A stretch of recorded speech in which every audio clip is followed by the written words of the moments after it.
Saudara-saudari yang terkasih, keluarga adalah komunitas manusia terkecil yang bersama-sama dan bekerja sama menjadikan diri masing-masing sebagai manusia yang berjuang menuju keparipurnaan. Itu berarti semua anggota keluarga bukan hanya berusaha membangun pribadinya dengan menghidupi hidupnya dalam cinta, tetapi juga membangun kesatuan hidupnya dengan hidup Kristus sendiri.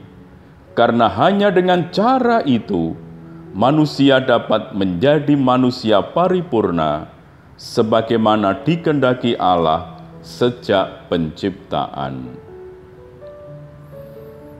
Pada hari ini bersama-sama seluruh gereja, kita rayakan pesta keluarga kudus, keluarga Nazaret, keluarga sederhana, keluarga yang terberkati, keluarga yang terdiri dari pribadi-pribadi yang sungguh menjadi inspirasi dalam hidup kita, Bapak Yusuf, Bunda Maria, dan Tuhan Yesus. Pada pesta keluarga kudus ini, kita diingatkan bahwa panggilan keluarga beriman ialah membangun kepribadian anggotanya dengan berpedoman pada kepribadian Kristus sendiri sebagai idolanya.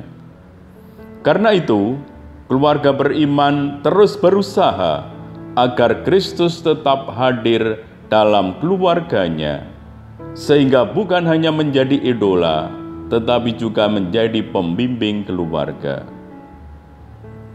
Santo Yusuf sungguh pribadi yang amat indah.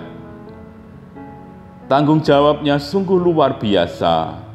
Dia diberi beban yang sungguh berat oleh Tuhan. Namun Santo Yusuf menjalaninya dengan taat.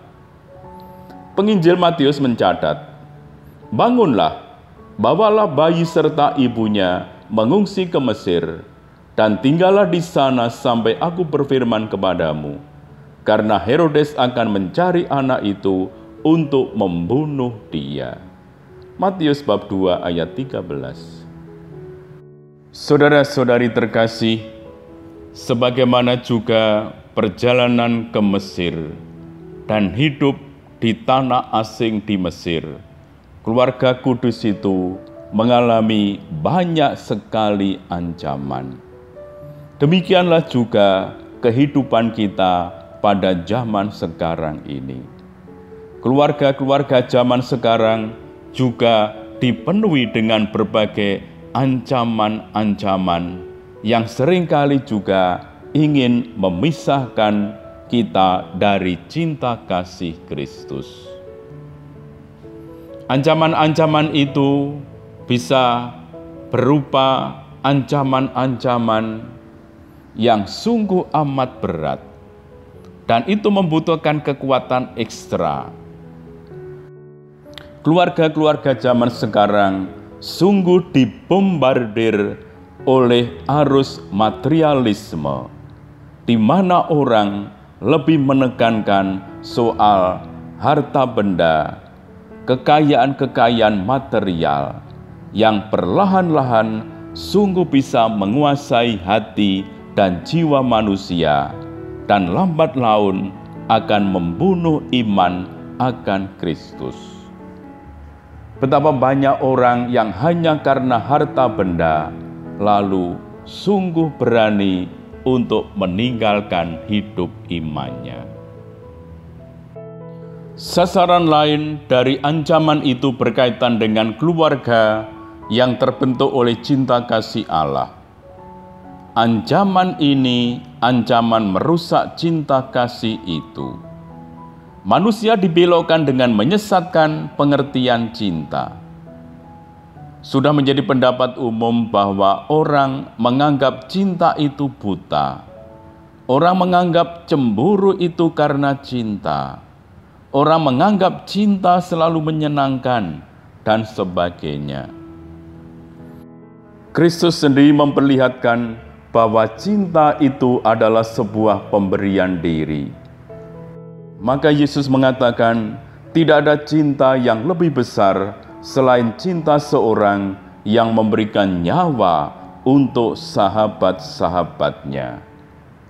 Dan Yesus tidak hanya sekedar mengajarkan itu, tetapi Dia sendiri mempraktekkan. Dia melaksanakan dengan memberikan hidupnya secara total bagi kita semua.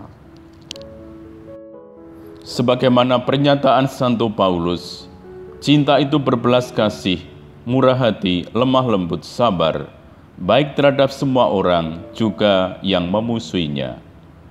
Dan di atas semuanya itu, kenakanlah kasih sebagai pengikat yang mempersatukan dan menyempurnakan.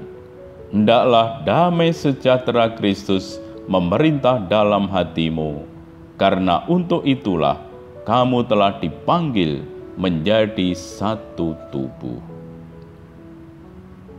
Lewat ini, Santo Paulus ingin menegaskan sebagai orang beriman, sebagai anggota keluarga, harus mengenakan cinta kasih sebagai pengikat kesatuan yang sempurna, yaitu yang menggambarkan kesatuan manusia dengan Allah. Karena itu, keluarga yang merupakan kesatuan hidup antara suami istri haruslah melahirkan manusia yang berkepribadian, karena menghidupi hidup mereka bersama-sama dalam dan dengan cinta kasih. Melahirkan manusia bukan hanya berarti mempunyai anak, melainkan terutama menjadikan diri suami istri itu berkepribadian karena menghidupi hidup mereka dalam dan dengan cinta kasih. Dan hal ini dapat dicapai oleh keluarga berkat diangkatnya perkawinan sebagai sakramen, sebagai tanda akan kehadiran Allah yang menyatakan berkat keselamatan. Keluarga beriman adalah cerminan, adalah tanda hubungan hidup antara manusia dan Allah.